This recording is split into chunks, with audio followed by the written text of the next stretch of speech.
Right, and that hearing continues right now. We're still waiting to hear what the judge's decision is, but cameras are not allowed inside the courtroom. Reporters, however, are allowed to sit in and listen. I can tell you right now that a psychologist who's been evaluating the defendant, Alvin Quarles, has been testifying to the court. She's been evaluating him since 2020. Now, Quarles is appearing via video monitor. He is now in his 60s. He's dressed in a prison jumpsuit. He's bald. He's wearing glasses, listening to the testimony. So what you're looking at right now is file video. An attorney for Quarles called him, quote, a success story. Says he's completed sex offender treatment program, that he's taken responsibility for his actions and has no animosity over what's happened to him.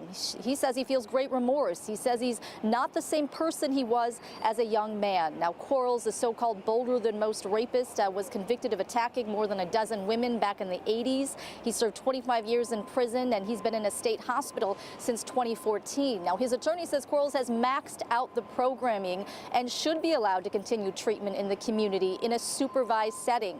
Meanwhile, some of Quarles' survivors are in the courtroom right now. They've been fighting to keep him locked up. I spoke to Mary Taylor before today's hearing got started, and it was emotional.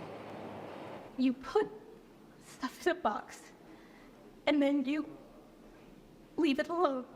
I'm here with my niece, and she's 30, and she knew nothing about this until about 5 years ago, because I didn't talk about it. I didn't have to. I was in control of the box. But this happening is like the box falling off the shelf. And I keep scrambling to get it all back inside, and I pull it together, and then it comes back. And Judge David Gill is the judge making the decision today. He was the judge who ordered that Quarles be released back in 2018, even though an appellate court overturned that decision. So Taylor is convinced he'll make the same decision again today, but we're just going to have to wait and see what happens. Kelly Hessedal, CBS 8.